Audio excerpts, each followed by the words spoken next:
guys, good afternoon people, the Philippines, people of the world, and the universe.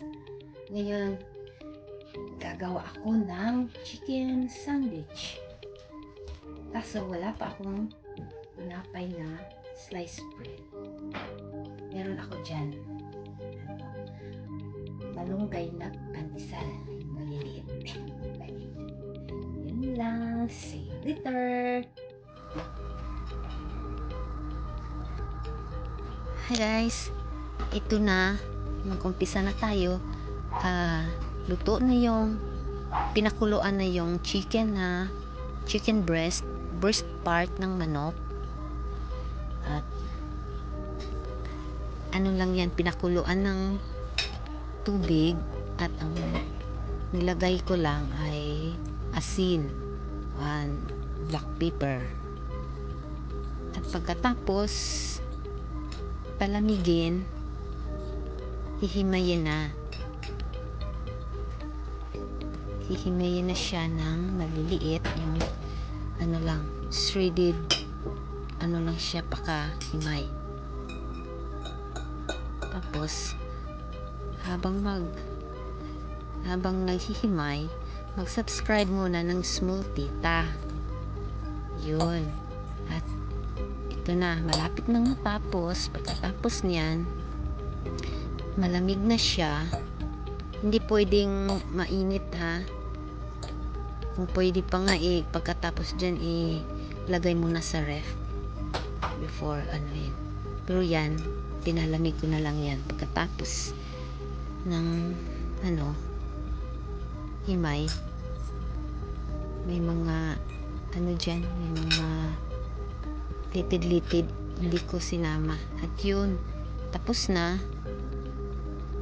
At sa isang bowl, maglagay ng mayonnaise, isang pouch na mayonnaise na plain lang siya. At saka condensed milk, mga 3 tablespoon ng condensed milk. At depende lang yan sa inyo kung gusto nyo manamis. Ako konti lang.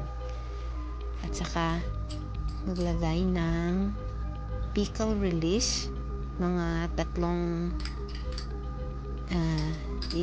spoonful, kutsarita.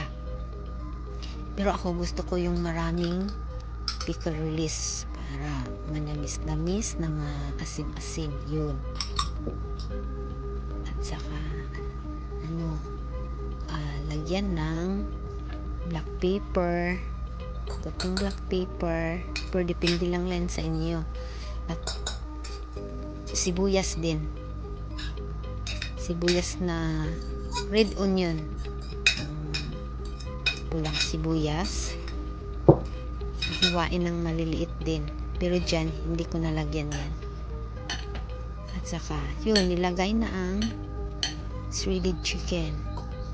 At pwede rin lagyan ng cheese, shredded cheese din ang pakalagay dyan. At yun, tapos na. Ano lang siya, madali lang siyang gawin. At saka kumuha na si tita ng malunggay na pandesal. Yun, maliliit na pandesal yan, isang subo lang yan. Mainit-init pa yan kaninang umaga. At saka